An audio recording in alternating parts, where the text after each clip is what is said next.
must have slipped.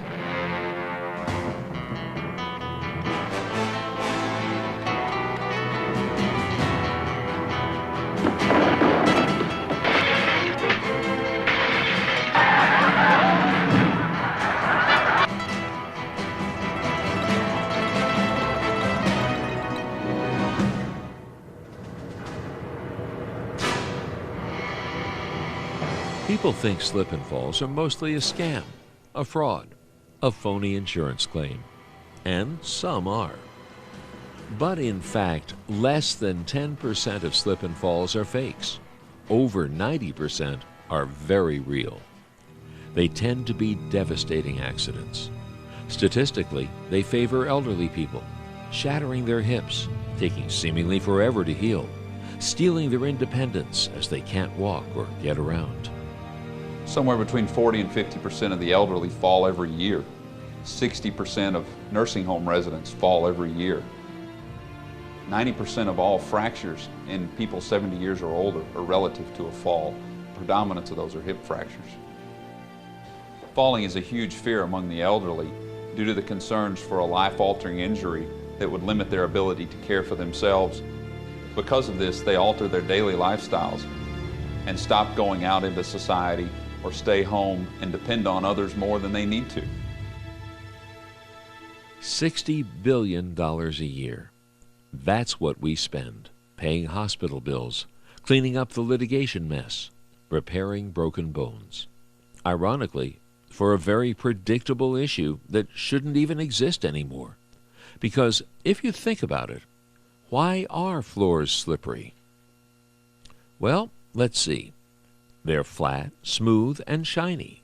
To clean floors, we use soaps, which are very slippery, and waxes, almost always slick, and we coat our floors with both. It's not a big stretch to imagine what happens when things get wet.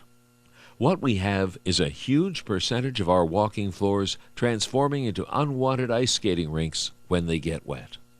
It is very important that the consumer understand that most slips and falls can be prevented.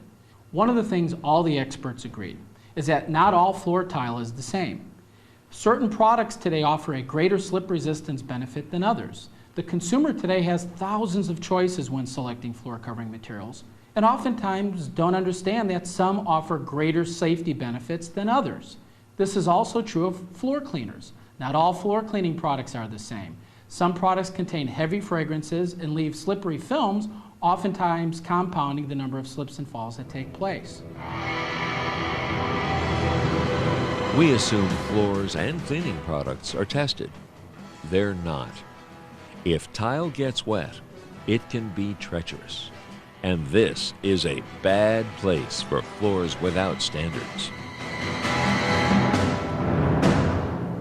Today, the consumer really has no baseline to make an informed decision on the choice of a product for slip resistance in their home. The evolution of testing is going to offer the consumer a number which is comparable to other products throughout the industry to let them make an informed decision with respect to the slip resistance of a product.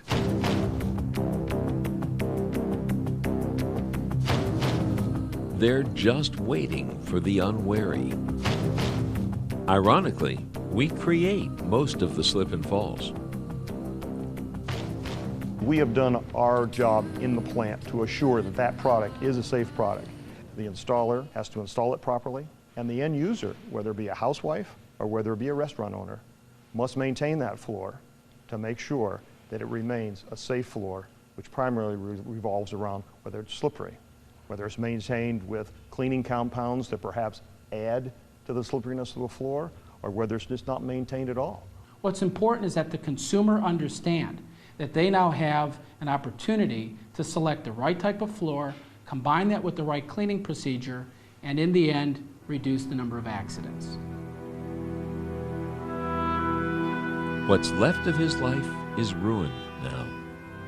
He's crippled by an accident that was totally, completely preventable. We have the knowledge and science to make floors what they should be. All we need now is for the public to demand it. Slips and falls transcend all demographics of our society. It occurs in children all the way up to the elderly.